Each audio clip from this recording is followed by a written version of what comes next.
Pagi hari ini saya menyapa kita semua yang ada di tempat ini, yang mungkin ada di rumah, ya. Dari manapun jemaat Tuhan berada, saya percaya berkat Tuhan hari ini menjadi bagian kita semuanya. Amin. Nah, hari ini kita langsung kepada firman Tuhan. Saya menyampaikan firman Tuhan hari ini adalah paradigma yang diubahkan atau jagalah matamu, ya. Semua orang yang ada di dunia ini tentu mengalami apa yang namanya beban hidup. Amin, Bapak Ibu. Ada orang yang berkata, bebanku terlalu berat, ya, saya tidak dapat menghadapi. Tetapi banyak juga yang berkata bahwa dia menyadari sebesar apapun bebannya, dia dapat menghadapi bebannya itu. Tetapi sebagai orang yang percaya kepada Tuhan, saya mau sampaikan dan saya mau tegaskan hari ini bahwa di dalam Yesus beban kita bisa berubah menjadi berkat. Katakan amin. Nah, saya mengawali hari ini dengan sebuah ilustrasi. Seekor siput sedang berkata kepada sahabatnya, saya berkata, ya, siputnya berkata seperti ini, hei kata, betapa berbahagianya hidup kalian. Tidak seperti kami yang memiliki rumah cakang, beban yang berat, tetapi kalian bisa berlari, bisa melompat ke sana kemari tanpa ada beban. Ya, yang berkata seperti ini, hei jangan salah siput, kami juga iri kepadamu. Siput berkata, kenapa? Tetapi sebelum kata menjawab, tiba-tiba seekor burung raja wali datang menerkam dan memakan sekatak tersebut. Sedangkan siput yang tadi bisa cepat masuk ke rumah cakangnya. Setelah keadaan mulai aman, siput itu keluar pelan-pelan. Dia menyadari bahwa selama ini rumah cakang yang dianggap menjadi beban hidupnya, ternyata itu Tuhan pakai menjadi berkat perlindungan bagi dia dari segala ancaman. Hari ini mungkin kita mengalami banyak beban, apalagi sedang dalam keadaan yang seperti ini, semua orang pasti berdampak, ya. Ada teman saya pengusaha, pokoknya apapun panggilan kita berdampak di dunia itu nggak bisa kita pungkiri. Nah, mungkin kita hari ini memiliki banyak beban. Apakah itu beban kesehatan, beban ekonomi, beban keluarga, beban pekerjaan, ya, beban pelayanan sebagai hamba Tuhan. Tetapi saya mau katakan hari ini, di balik beban itu, percayalah ada berkat-berkat Tuhan yang Tuhan sudah siapkan bagi kita. Katakan amin. Nah, jelas kita tidak mau mengalami krisis. Jelas sebagai manusia kita merindukan supaya COVID pandemi ini segera berlalu. Amin, Bapak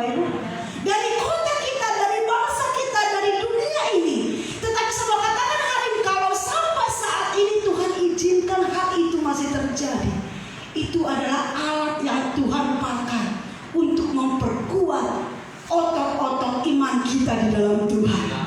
Supaya kita sebagai orang yang percaya dapat melihat, dapat menyadari, dapat menyaksikan bahwa di dalam keadaan yang tidak menentu pun Tuhan sanggup pelihara kita. Dalam keadaan yang menakutkan pun Tuhan sanggup melindungi kita. Apapun beban kita hari ini, mari kita anggap di balik semuanya itu ada berkah. Tergantung dari cara berpikir kita, amin. Tergantung dari cara memandang kita. Tergantung dari mata kita melihat. Karena apa cara pandang kita itu menentukan respon kita. Cara pandang kita menentukan tindakan kita. Cara pandang kita menentukan apa yang akan kita terima dari Tuhan. Dan cara pandang kita menentukan masa depan kita. Katakan amin. Nah, hari ini kita mau belajar bagaimana kita melihat situasi, melihat segala sesuatu menurut apa kata Tuhan, bukan apa kata dunia. Amin Bapak Ibu. Mari kita buka Alkitab kita di dalam Matius pasal 6. Matius pasal 6 ayat 22 sampai ayat 23.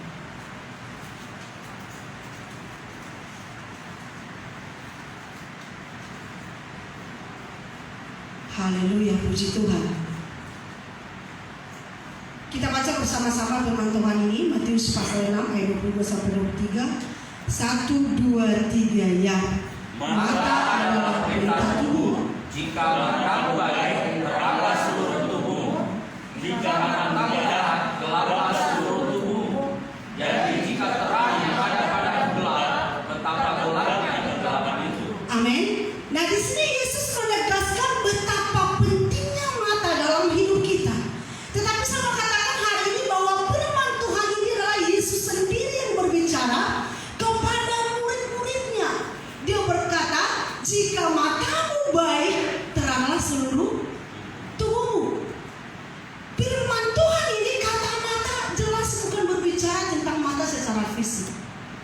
Bukan berbicara mata secara jasmani, karena kepada murid-muridnya, dan kita tahu murid-murid Yesus tidak ada yang mengalami kebutaan secara jasmani. Tetapi maksud Yesus di sini adalah mata adalah cara memandang. Mata adalah paradigma, pola pikir kita.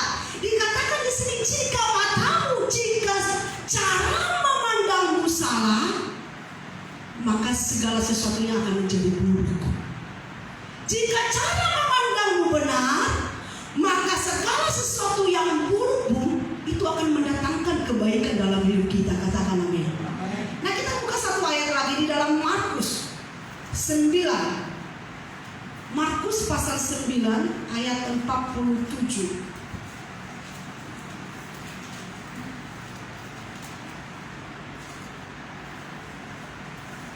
Yang sudah mendapatkan katakan amin. Amin. Ya. Markus pasal 9 ayat 47 bagian A saja ya.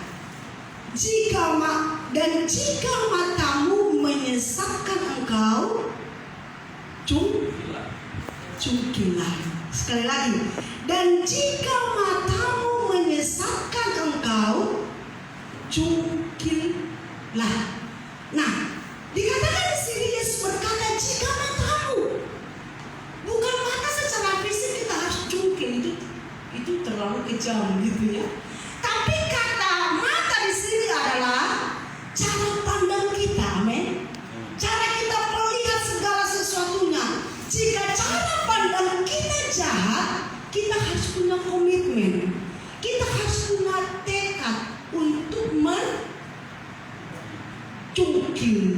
Kata mencungkil di sini kalau saya belajar kata aslinya adalah membuang. Katakan amin. Kita harus buang, kita harus cungkil. Ya. Saya mau tanya di sini bagi kita semua yang hadir hari ini. Kata mencungkillah, cungkillah. Siapa yang Tuhan perintahkan untuk cungkil di sini?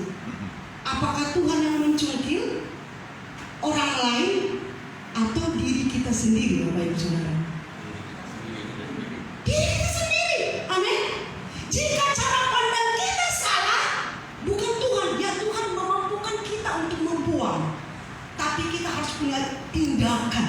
Amin. Nah, kita harus membuang hari ini supaya kita dapat melihat kemuliaan dan pemeliharaan Tuhan yang sempurna nyata bagi hidup kita. Saya percaya ada banyak hal-hal yang besar, perkara-perkara yang dasar, yang luar biasa, yang Tuhan akan siapkan bagi umat Tuhan di tempat ini. Tapi Tuhan katakan, jika matamu, cara berpikirmu, cara pandangmu salah, hari ini kita mau cungkit, kita mau buang dan memberi diri untuk diubahkan oleh Tuhan. Katakan amin. Haleluya. Kita mau belajar hari ini. Kita mau belajar ternyata Bapak Ibu Saudara, di dalam Alkitab pun masih banyak orang-orang yang memiliki cara pandang yang salah. Masih banyak orang-orang yang memiliki mata yang jahat. Dan kita mau belajar hari ini, dan kalau hal itu masih ada dalam hidup kita, hari ini kita mau diubahkan oleh Tuhan dan digantikan dengan mata yang baru, cara berpikir yang baru, cara memandang yang baru. Dan kita dapat menyaksikan betapa Tuhan dahsyat dan hebat, bukan apa kata orang, tapi dengan apa yang kita alami dalam hidup kita. Katakan amin. Nah, hari ini kita akan belajar mata jahat apa yang perlu kita buang dalam hidup kita.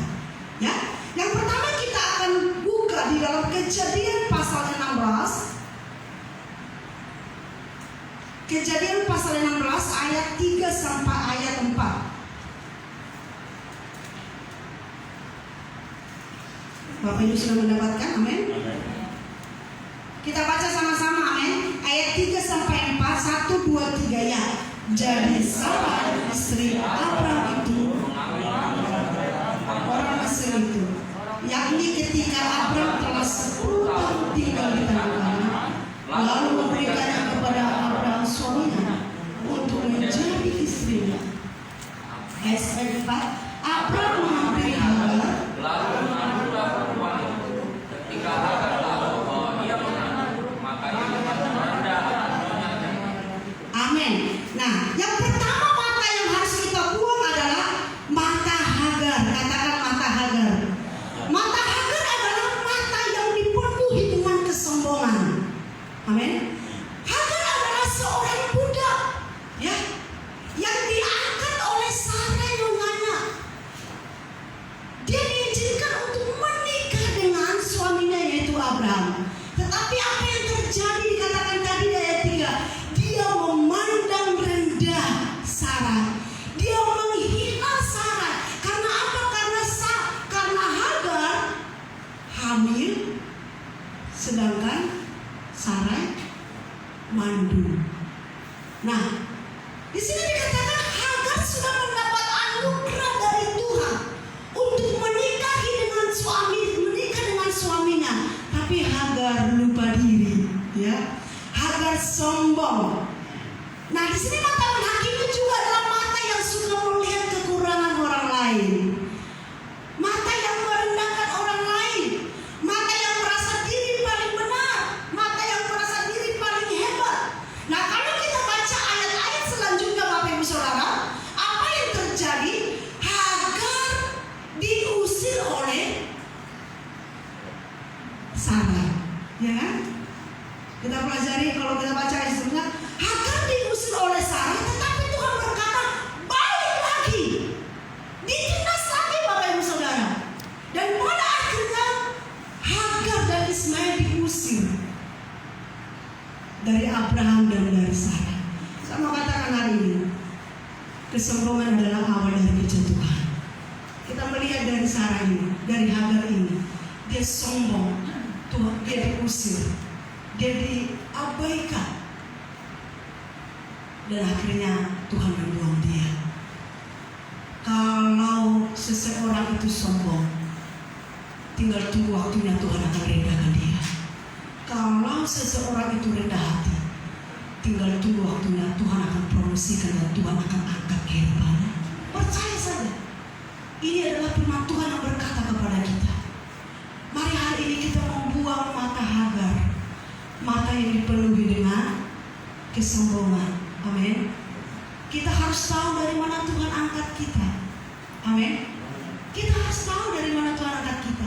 Hagar itu seorang budak, hidupnya hancur, tidak punya masa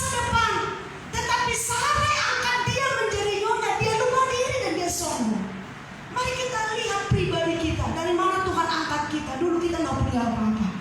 Sekarang kita diberkati oleh Tuhan. Katakan amin. Amin. Dulu kita orang yang berdosa, sekarang Tuhan angkat dan Tuhan benarkan kita. Betapa luar biasa Tuhan mengangkat kita. Tetapi dari Hagar ini kita belajar untuk tidak lupa diri, Bapak Ibu Saudara. Kita mau menjadi orang pribadi yang rendah hati, bukan yang sombong. Amin. Ya. Ini kalau seorang istri, saya berikan suatu gambaran. Seorang istri yang masih memiliki mata Hagar, ya. Seorang istri bangun pagi, kalau bangun pagi istri biasanya langsung kemana? Tentu berdoa dulu, amin. Apakah langsung ke mall atau langsung ke dapur? Dapur, ya. Seorang istri ini bangun pagi dan dia langsung pergi ke dapur. Dari jendela kaca dapurnya dia melihat tetangga sedang mencuci baju dan menjemur. Ya. Dia melihat kok baju yang dijemur masih banyak noda ya.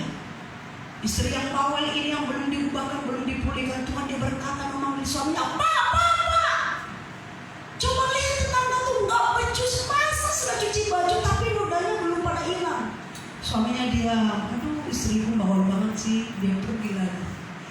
Besok harinya lagi, istri lihat lagi tetangga sebelahnya mencuci dan menjemur. Banyak noda lagi. Dia berkata, Pak, coba lihat, kok tetangga kita nggak ada yang benar ya? Semua tetangga kita nggak tahu cara mencuci, hanya saya yang bisa mencuci. Tapi karena suaminya sudah pusing, tiba-tiba suaminya langsung pergi keluar.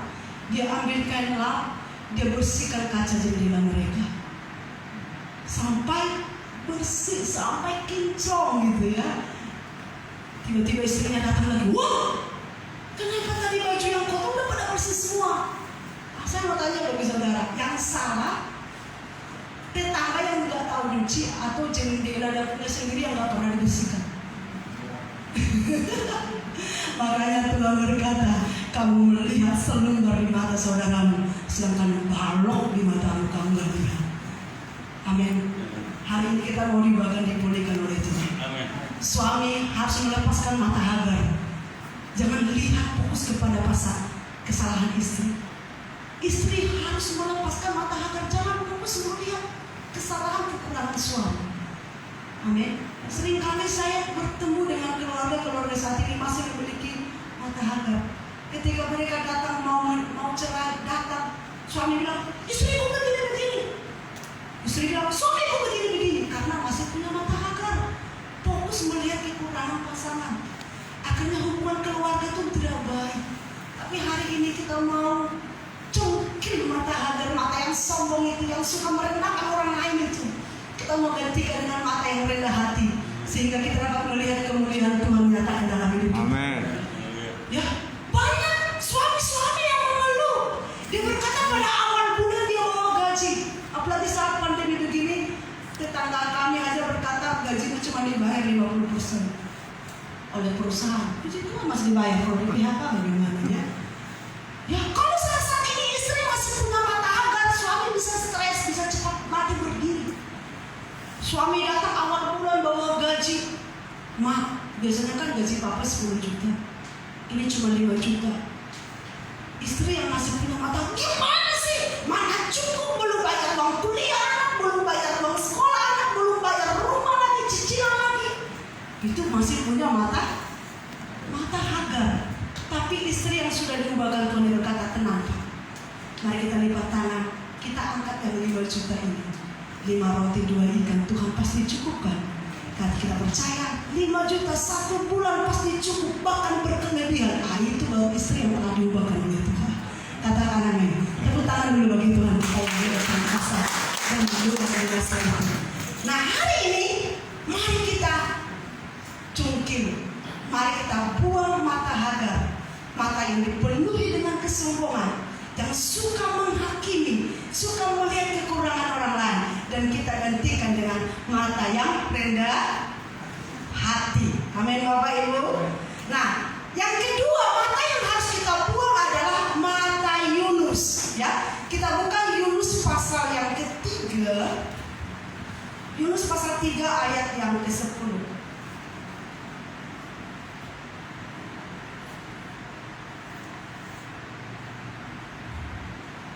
Bapak Ibu sudah mendapatkan, amin? Yunus pasal 3 ayat 10, dan nanti kita lanjut Yunus pasal 4 ayat yang pertama. Kita baca sama-sama. 1, 2, 3, ya. Ketika Allah melihat perbuatan mereka itu, yakni bagaimana mereka berbuat dan tinggal dunia yang jahat, maka bersalah Allah akan apa yang telah diperintahnya terhadap mereka, dan ia pun tidak jadi melakukannya. Pasal 4 ayat 1. Tetapi hal itu sangat menyesalkan hati lalu Allah. Amin. Yang kedua yang harus kita buang dalam hidup kita adalah mata Yunus. Mata yang dipenuhi dengan kebencian. Amin. Mata yang dipenuhi dengan iri hati, tidak berbesar hati. Nah, kita melihat ini Yunus adalah seorang nabi Tuhan. Dan Tuhan berkata kepada Yunus, Yunus, pergilah ke Niniwe. Sampaikanlah kepada mereka kalau mereka tidak bertobat 40 hari ke depan, maka kota Niniwe akan dihancurkan, akan dicungkil balikan. Tetapi kita melihat di sini bahwa Yunus berontak kepada Tuhan. Dia sengaja pergi ke Tarsis dan dilemparkan ke laut. Setelah dilemparkan ke laut, maka ikan memakannya. Tapi puji Tuhan, cara Tuhan luar biasa. Di dalam perut ikan Yunus bertobat dan akhirnya dimuntahkan. Dan setelah dimuntahkan, Yunus akhirnya turun dan taat kepada Tuhan. Dia pergi ke Niniwe dan menyampaikan, hai seluruh umat yang ada di Niniwe, kalau bangsa ini tidak bertobat 40 hari ke depan, bangsa ini akan dihukum Tuhan, akan dihancurkan dan akan dicungkil balikan oleh Tuhan. Tapi firman Tuhan dengan jelas berkata, kalau kita baca di seterusnya, setelah Raja Niniwe mendengar firman tersebut, maka dia bertobat, merendahkan hati di hadapan Tuhan, sehingga seluruh rakyat Niniwe dan semua binatang diajak untuk berpuasa. Sehingga firman Tuhan katakan di ayat yang ketiga tadi, akhirnya Tuhan berbelas kasihan. Tuhan memang Maha Pengampun. Sehancur apapun hidup kita, sebanyak apapun dosa kita, kalau kita datang kepada Tuhan, Tuhan pasti ampuni kita. Katakan amin. Tetapi yang paling lucunya di ayat yang di pasal 4 ayat 1 dikatakan, maka Yunus kesal hati dan ia marah. Ini bertolak belakang dari kehidupan orang percaya. Sama tanya istri-istri, kalau Anda berdoa suami tiba-tiba berubah, bertobat dan luar biasa baiknya, senang gak? Senang banget ya. Kalau kita berdoa buat satu kota, buat satu bangsa, dan mereka berubah, diubahkan oleh Tuhan, kita senang. Tetapi Yunus beda dari situ ya. Yunus akhirnya marah. Dia kesal hati, Bapak Ibu Saudara. Bahkan kalau kita baca di seterusnya katakan, Yunus menunggu di luar. Dia berharap supaya kota Niniwe dihancurkan. Tapi Tuhan Maha Pengampun. Nah, hari ini kita mau belajar melepaskan pengampunan. Kalau Anda belajar tentang latar belakang kenapa Yunus sakit hati sama bangsa Niniwe. Bangsa Niniwe adalah bangsa yang kejam, yang pernah membunuh secara brutal orang-orang Yahudi, orang-orang Israel. Itulah sebabnya Yunus sakit hati sama orang Niniwe. Dia berharap apa yang dilakukan kepada orang Yahudi sukunya, Tuhan balaskan. Makanya dia sakit hati sekali kepada Niniwe. Tetapi firman Tuhan katakan sebagai orang yang percaya, apapun kesalahan orang lain kepada kita, kita harus dapat melepaskan pengampunan. Amin. Karena Tuhan dengan jelas berkata, siapa yang mengampuni maka dia akan diampuni Tuhan. Bahkan Amsal berkata, siapa yang melepaskan pengampunan, doanya akan dijawab oleh Tuhan. Amin Bapak Ibu. Kita buang mata Yunus, mata yang tidak bisa mengampuni, mata yang iri hati, tidak berbesar hati. Yunus merasa Niniwe itu nggak layak diselamatkan. Bukankah banyak karakter ini seringkali ada dalam hidup kita? Hati-hati. Dosa iri hati ini adalah dosa yang sangat mematikan. Ya, mungkin kita banyak anggap ini dosa sepele. Banyak orang berkata, waduh, hamba Tuhan itu, Bapak itu sudah jatuh dalam dosa. Dosa apa? Dosa perzinahan. Itu seringkali kita dengarkan. Tapi jarang, bahkan nggak pernah saya dengarkan. Aduh, udah jatuh dalam dosa. Aduh, dosa apa? Dosa iri hati. Itu jarang. Padahal dosa iri hati adalah dosa yang mematikan. Iri hati. Ya, kalau orang lain berhasil, orang lain diberkati Tuhan, orang lain dipakai Tuhan, kita jengkel gitu loh. Kita merasa Tuhan tidak adil untuk memberkati dia. Bahkan yang paling jahatnya kita merasa dia tidak berhak untuk diberkati. Nah, Yunus memiliki sifat seperti itu. Karena nggak bisa melepaskan. Padahal Tuhan berkata dalam firman-Nya, menangislah dengan orang yang menangis dan tertawalah dengan orang yang. Jangan orang diberkati tertawa luar biasa, kita gak enak. Aduh, kenapa sih diberkati? Harusnya saya. Jahat sekali itu. Orang jatuh dalam usahanya, jatuh dalam pelayanan, jatuh dalam segala hal, kita senang rasain loh sih berdosa.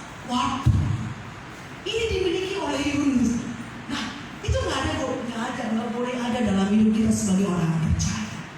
Hari ini kita mau melepaskan mata Yunus ini, mata yang dipenuhi dengan kebencian, iri hati, tapi kita menggantikan dengan mata yang mengampuni, amin, yang berbesar hati, sehingga kita dapat melihat kemuliaan Tuhan dinyatakan dalam hidup kita. Nah, yang terakhir Bapak Ibu Saudara, kita akan buka di dalam Yohanes 20 ayat 25. Mata yang harus kita lepaskan adalah mata Thomas. Yohanes pasal 20 ayat 25. Bagi kita yang sudah mendapatkan, kita baca sama-sama. 1, 2, 3, ya.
Banyak gereja-gereja yang berdoa untuk situasi yang terjadi di bangsa kita, dan tentu kita juga banyak berdoa. Amin. Tapi orang lain saya pernah dengar berkata seperti ini, aduh berdoa mulu, buktinya corona masih ada. Saya pernah dengar, buktinya dia tidak percaya. Karena apa? Dia memiliki mata Thomas.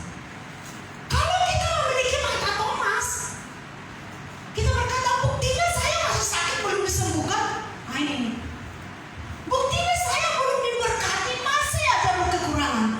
Buktinya usaha saya bukan makin naik, makan makin turun. Ini mata Thomas. Kita butuh bukti. Tuhan pasti lakukan apa yang kita doakan. Tapi kita lepaskan dulu mata kita tidak percaya, karena Tuhan berkata orang yang berdua hati tidak akan menerima apa-apa. Kita harus pastikan kita memiliki kepercayaan yang penuh kepada Tuhan. Jangan-jangan hari-hari ini, mata Thomas sudah mulai menyusup di hidup kita. kita mulai pesimis. Kita sudah mulai ragu akan Tuhan. Kita sudah mulai, aduh, benar gak ya? Kok aku udah doa puasa, tapi kayaknya gak ada perubahan. Ini firman Tuhan yang paling keras bagi saya untuk saya sampaikan hari ini. Kita harus melepaskan mata Thomas ini dalam hidup kita dan menggantikannya dengan mata iman. Karena firman Tuhan berkata di dalam 2 Korintus 5 ayat 7, hidup yang kami hidupi hari ini, hidup karena percaya, bukan karena melihat. Iman adalah percaya sekalipun belum melihat. Itu arti iman. Amin Bapak Ibu. Iman adalah percaya sekalipun belum melihat. Dan musuh iman adalah apa yang kita lihat secara mata jasmani. Itu musuh iman. Kalau mata kita fokus hanya melihat apa yang kita lihat, bisa kita raba, aduh, kita akan mengalami kematian secara rohani, Bapak Ibu Saudara. Itulah sebenarnya kita punya mata roh, mata iman. Saya mau katakan hari ini, kalau Anda punya mata iman, Anda sakit hari ini, tapi Anda akan benar-benar mengalami kesembuhan karena imanmu yang menyembuhkan engkau. Mungkin saat ini kita ada di dalam titik terendah dalam hidup kita, tapi kalau kita punya mata iman, kita berkata, aku bukan melihat apa yang terjadi, tapi saya percaya Tuhan akan angkat saya. Wow, ada gairah yang luar biasa. Sekalipun keadaan tidak mendukung kita, kita tetap berlari melakukan apa yang Tuhan mau dalam hidup kita. Mata Thomas lepaskan, kita gantikan dengan mata iman kepada Tuhan. Sekalipun kita berdoa, Tuhan belum jawab, dan kita tetap percaya, itulah iman yang sesungguhnya. Kita berkata, wah, pendeta itu hebat. Dia berdoa bagi orang lumpuh, Yesus sembuh diri loh. Dia mati 2 kali langsung hidup loh. Itu hebat gak imannya? Ya hebat juga, kita gak boleh kiri. Tapi bukan hanya seperti itu. Itulah sebabnya buktinya di dalam Alkitab, Bapak Ibu Saudara. Saya tidak tahu saya sampaikan ini. Saya gak ada persiapan, tapi saya mau sampaikan hari ini supaya kita dibangkitkan. Di dalam Alkitab buktinya dikatakan Abraham adalah bapa orang. Saya mau katakan Bapak Saudara, doa Abraham langsung dijawab. Tuhan, aku mau punya anak, langsung kan? Tapi Tuhan katakan puluhan tahun lama baru Tuhan jawab. Jadi iman yang besar itu adalah percaya sekalipun kita belum terima dulu jawabannya. Sekalipun kita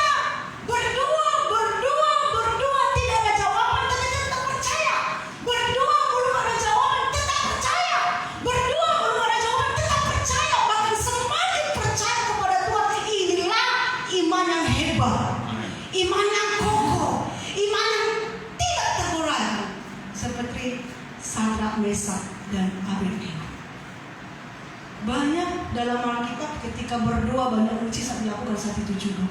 Tapi Tuhan tidak berkata bahwa dia adalah bapa orang percaya. Tapi Abraham, karena Abraham Tuhan belum menjawab, tapi dia tetap percaya. Itulah iman yang sesungguhnya. Amin Bapak Ibu Saudara.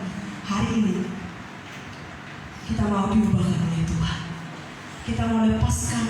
Yang pertama tadi Bapak Ibu Saudara adalah mata Hagar, mata yang dipenuhi dengan kesombongan, keangkuhan. Kita mau gantikan dengan mata yang rendah hati dan penuh kasih.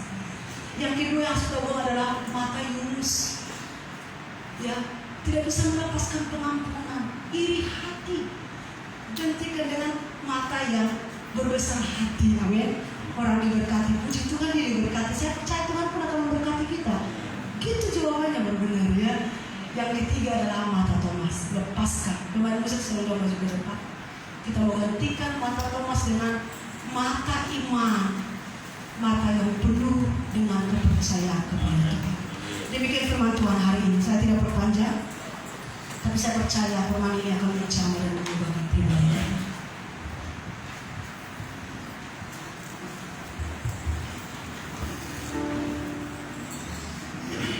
Saya rindu saudara mengambil waktu sebentar aja di hadapan